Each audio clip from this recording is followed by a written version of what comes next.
It's the hottest show in the galaxy, the Karen Hunter Show. We're here on Sirius XM Urban View Channel 126, Monday through Friday, 3 p.m. Eastern, in case you're just tuning in for the first time. I think a couple of weekends ago I was on YouTube and I ran across this person.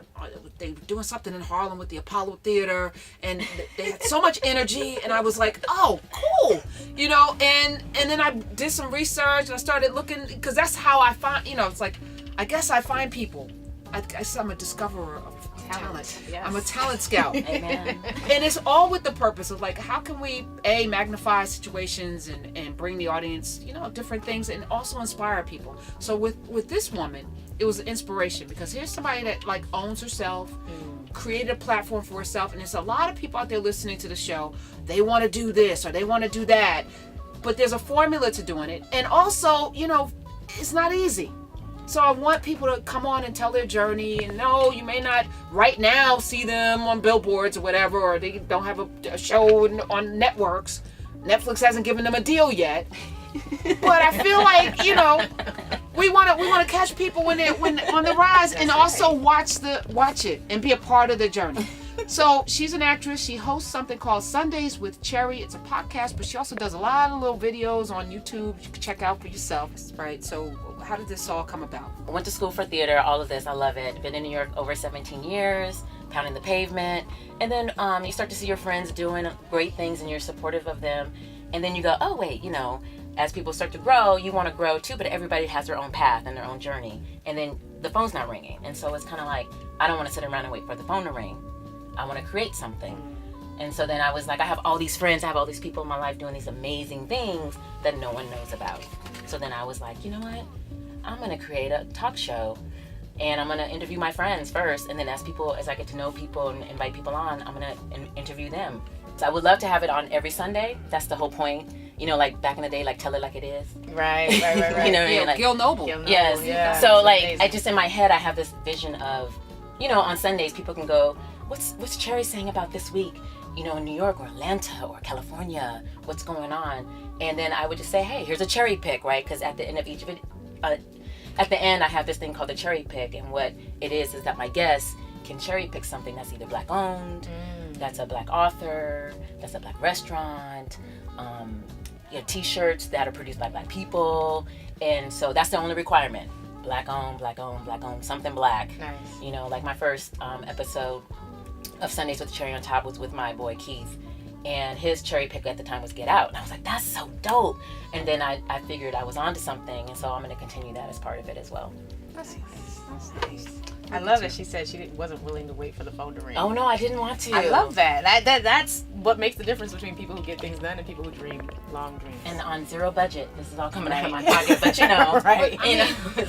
That's we have to invest in ourselves, right? Yeah. I mean, that's part of the journey, and the not waiting, because the reality is there are a lot of bitter people who watch other people's success, and then they feel like it should be them and it's not, so they stay in Bitterville and mad, and then they never get the opportunity. But you didn't sit there in Bitterville, you created an opportunity for yourself. And I think that was what was the connection, because I was out of radio for 10 plus years. I was on WWRL for 3 years. I was killing it. I was like the best radio host ever. And then Air America brokered the time that I was in. And the radio station took that check from Air America, which no longer exists, by the way. That's right. But that brought us Liz. I think Chuck D was doing a show with Rachel Maddow. They did a morning show. It was wow. They had some good hosts on, but it had no direction. It was a hot mess of a of a presentation. In my opinion, I was bitter,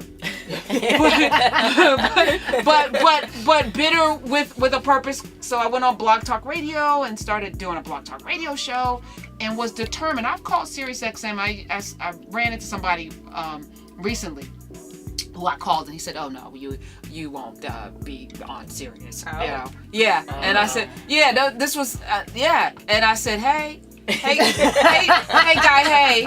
He was like, "Well, I didn't know." I said, "Exactly, because they don't know. Because most people dip into the pool that they're familiar with, and this is why I even introduced you this way. I'm not going after I'm not cherry picking this show. Yeah. I'm going after the best and the brightest. I'm going to look for the talent that no one else is checking for. I'm going to create the environment for somebody to have an opportunity, and then I'm going to sit there and shape and help mold them because that's what I need some molding. Yeah, because the reality is no one really knows how to do this. So what are you going to do, Erin Cherry? So you want this to be weekly, right? Yeah, in the bigger picture, I wanted to drop on a Sunday. That's why it's called Sundays with a Cherry on Top. So, people in the community can say, oh, what's the latest play? What's going on here? What's the latest film? Just in the community. And I do eventually want to grow out of New York City, but there's a lot of people doing a lot of amazing, great things that are not famous, that no one knows about. When I talk to some of these playwrights of color, their main concern is, how do we get Black people in the audience? How can I get somebody down to the Atlantic Theater to see my girl Nguzzi's play? And it's predominantly us, because especially in theater in New York City, and they put us on in these institutions, but they don't know how to market to us. Right. Some friends of mine did Soundtrack 63, which is an amazing production, and it fuses music with visuals and spoken word, and it's like a 17-piece orchestra, like directed by a brother by the name of Tut, or Asante, we call him Tut, and Chennis Pettigrew, Chen Lo, and we're there, we're excited, and there were many, many non-Black people in the audience, and it was one of those experiences where we were like clapping, just high-fiving, and get it. And you could literally feel the white audience members, we'll all clap. Yeah. Like this is, and because, audience, theater, and culture are very tied together, and there are some theater audiences where clapping is completely looked down upon. You would not want to, we're not done. We haven't reached intermission. And we were experiencing, it was a visceral reaction. We were on and you could literally feel the separation in the audience just between the different cultures that were there to appreciate the same piece They of art. don't know what to do with us in the audience. We call and response. Yeah, we do. We do. And if you don't, what's wrong? Why don't, do you hear me? Yes. like, where's my amen? Right. In Harlem, on a Sunday, there are these iconic churches, right? And they have bus tours of people from other cultures and I've been in church. I was at Y.T. Walker's church when this happened for the first time, and I had an attitude. Yeah. Now, you shouldn't have an attitude in church on a Sunday. I know that God was Unless probably mad at the devil. Yeah, sometimes you do. I know God was like, "Come on, my daughter, what are you doing?" But I had the screw face the whole time, and I was a little angry. Now, I understand when the plate goes around 5 times. Right. Each time, those Europeans were reaching in, like, again, okay, like they didn't want to be ashamed. Right. So a lot of tithing was made those days. But the whole notion of a bus tour to drop folk off I almost felt like it was a human zoo. Yeah. And I think that at some point, our cultural experience shouldn't be usurped by people who don't understand it. You're only featuring Black artists, Black business people, Black-owned businesses. Yes, that's my goal. There's nothing out here like this right now. So you have a T-shirt on that says "A Black woman created this." Yeah. So one thing about my show, Sundays with a Cherry on Top, that I don't talk about, but you'll see in each episode, is that I'll have a shirt on with a message. Right? It's kind of like Issa Rae, with Insecure. I love the shirts that she had on. I was like, I'm gonna do that in my show, but I'm not gonna draw attention to it. So. What we just did. Okay. And it's great. I love it. And so if you look at all the episodes that I have so far, you'll see me in different shirts, Addicted to Black, Unapologetically Black, like this one I wore today. I was like, let me wear this. And some of them I've gotten from my friend Jonathan, who runs the National Black Theater on 125th. He's an episode. In that episode, I have a T-shirt on that says Black Joy. And then this is another shirt from him, from the theater that I bought. We have to support the people who are supporting us. And if you're doing podcasts, Erin, that are highlighting businesses out there that are doing things in our community, we got to support that. Thank you. And Lorraine Center for Law and Social Justice, you are literally saving lives in the country, not just in Brooklyn. It happens to be at Medgar Evers College, which is great. But shout out to CUNY. Yeah, shout out to CUNY. Love you, Medgar Evers College. Yes. Shout out students are the bomb. Well, so are hunters. Yes, they are. It's the jewel of CUNY. I don't want to get into a CUNY war. But that's right. But anyway, all right, that's right. But everybody that comes through here, should be inspiring or feeding people. Right. All right. So what's up next for Erin? Who are you interviewing next? Erin Cherry. Well, I have some people in mind. The next episode that Gabriel, my editor, Gabriel Lawrence, shout out, hey Gabriel. That he's editing right now is my girl Crystal Stone. She was the ESPN First Take winner. And so they picked a male and a female winner, and then you had to go on with Stephen A. Smith, and you get to battle it out. And she's a Dallas Cowboy fan, regardless of how bad they are. She will not waver. And we talk about that because I find it very fascinating. People come at her on Facebook, and she does not care. And so I wanted to talk to her about her, her experience on the show, winning, and also too being a Black woman in sports, her love of Jamil Hill, and just what's next for her, and how there's not that many women on radio sports podcast. She has a the Stone Truth podcast that we talk about, and so she is coming up. People are coming after her because she knows so much about sports. So I wanted to interview her because I'm like, no one's calling for her, as far as interviews. And so I was like, just let's do Sunday. So we filmed that in Harlem at Harlem Tavern. Hey, and then the next one after that is I have a really good friend. His name is Malcolm London. He's Chicago hip hop artist, activist. People love him. They call him the young Jill Scott Heron. Oh, and of Chicago. He did a TED Talk when he was like 12. Wow. And but he's on tour now with his hip hop, with his music, and which is rooted in activism. And he's coming to New York for one day in Brooklyn on the 21st. And I can't remember the venue, but I'm going to interview him. I want to do a sound check of him and talk to him about his art and his activism and how much he's grown and what's going on next with him.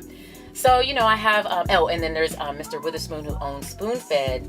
And, and I went in there one day randomly with a good friend of mine. And we were eating, and he came out, which is really cool. He's like, I come out, I talk to people. And I was like, well, what's the one thing you want people to know about your restaurant? He's like, I want more Black people in it. And I was like, you got to come on my show. So he's in a gentrified area. Yeah, he's like one. I think he's like one of 2 or 3 Black-owned businesses in Hell's Kitchen, because it was B. Smith, but then she went through that, and they closed that down. And then there's Spoon-Fed, and I think there's one more that I can't remember. But Spoon-Fed is Black-owned, predominantly white clientele, and I was like, well, as my show grows, you're helping me, I'm helping you. Let's just do this, because as my show grows, people watch it. They go, next time they're in Hell's Kitchen, they go, you know what? We're not going to go to that, what is it? Hell's Kitchen-y thing. Or Bear Burger or whatever. We're going to go over to Spoon-Fed, and we're going to talk to Mr. Witherspoon. He's on my list of people to interview. And so I just have a Rolodex of folks that I want to get in. My girl Robin, who's at the Groundswell, she runs the mural. She runs that whole mural downtown in Brooklyn. And so I just want to, I just have amazing friends and people in my life that no one knows about. And I'm like, you guys, you're doing really amazing things. Let me give you a platform to talk about. And there's certain things you want to talk about with your own that you can't talk about if you're on a show like a Regis and Kelly, or not Regis and Kelly. Well, I'm showing my age, but it used to be. But it will always be Regis and Kelly. Well, that's how I feel. See, I'm not the only one, right? No. See, okay, good, because I thought I was weird, but I was like, even when Michael Strahan was on it, I was like, it was still Regis to me, and Ryan Seacrest on there, but Kelly and Ryan. But there's certain things that even if they go on those shows, you're not going to ask them the questions. Yeah, the questions that I want to ask and talk about. And so that's what makes my show unique. And that's why I wanted to grow, because there's no one is out there really doing this.